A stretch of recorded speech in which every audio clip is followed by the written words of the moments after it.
But here's a great story, maybe not so great for Facebook. We know that they have vowed to do a better job with respect to policing its users, but leaked documents have some people wondering if the cure might be worse than the disease. Now, this is according to the New York Times. Facebook has a secret rule book for what its 2 billion users are allowed to say. The rules are updated regularly, and then they're given to these moderators, but serious questions have been raised about how the rules are drafted. Some of the data given to moderators contain errors and inaccuracies, and it means, of course, that the moderators are reacting to things that may be inaccurate. I mean, they're policing content this way. Joining me now to discuss, Dobson Policy Director Jenna Ellis, Beverly Hallberg, President of District Media Group. Beverly, let me start with you. This was an amazing article. You know, I just don't even know where to start with it, but considering all of the things that have been said about social media companies and being biased, this did not give me confidence they were fixing a problem.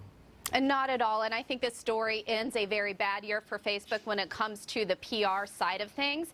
One thing I found most interesting about these 400 pages that were released talking about how they deal with these types of issues is the fact that they seem to be making up rules as they go along, almost on the fly. You saw in the documents that every Tuesday morning at breakfast, they get together with Facebook lawyers and engineers and determine what's allowed and what's not. And these decisions are being made by individuals who often have never been to the country. There are over 100 countries that use Facebook and don't even speak the language. So there's so much that is lost in the translation. So we're not just talking about political biases that it can happen here in the United States that many people have concerns with.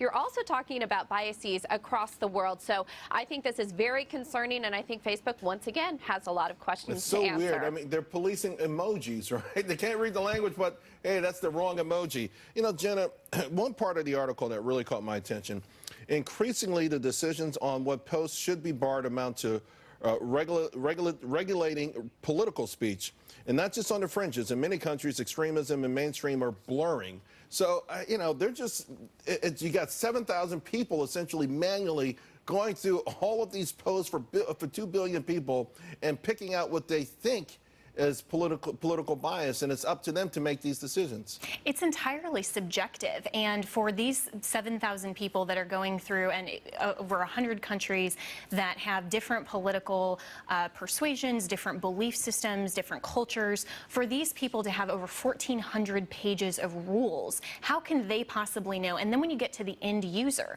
how do we possibly know what is okay and what isn't? When you're talking about censorship, when Facebook is still holding itself out as a private publishing platform and they're saying we are responsible for curating this content, that becomes legally very problematic for them, not only in censorship, but then also if they miss something. That 7,000 people are going to be implementing these rules similarly, that's just impossible. So from your knowledge of the constitutional law, does this suggest maybe that they should be considered broadcasters, or at least live under the same rules that broadcasters live under?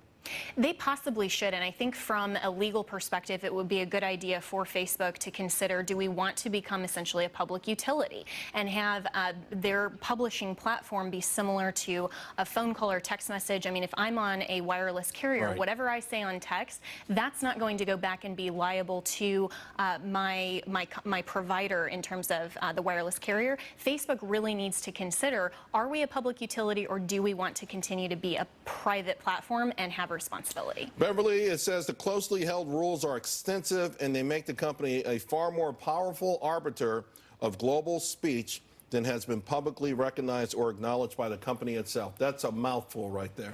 It's hard to say. It's even harder to get the truth behind of what's going on Facebook. This is a company that continues to say they're transparent, but whether it's these documents which were leaked, they were not given to us by Facebook, or whether it is even their past practices when it comes to how much Russia could actually infiltrate the platform, or how much they're actually selling users' information to other companies, Facebook has not been forthcoming. What I will give to Facebook is what they're setting out to do with this being such a large platform is extremely difficult. Figuring out how to censor some things that are not appropriate in other countries is very difficult. The problem I have with Facebook is they haven't been forthcoming, and the more they hide these things and the more that we found out through leaks, I actually think that is what's doing the most damage to Facebook. I tend to agree. Ladies, thank you both very much. Jenna, Beverly, Happy New Year to both of you. Folks, Happy New Year. We'll be right back and make you some money. I'll try to.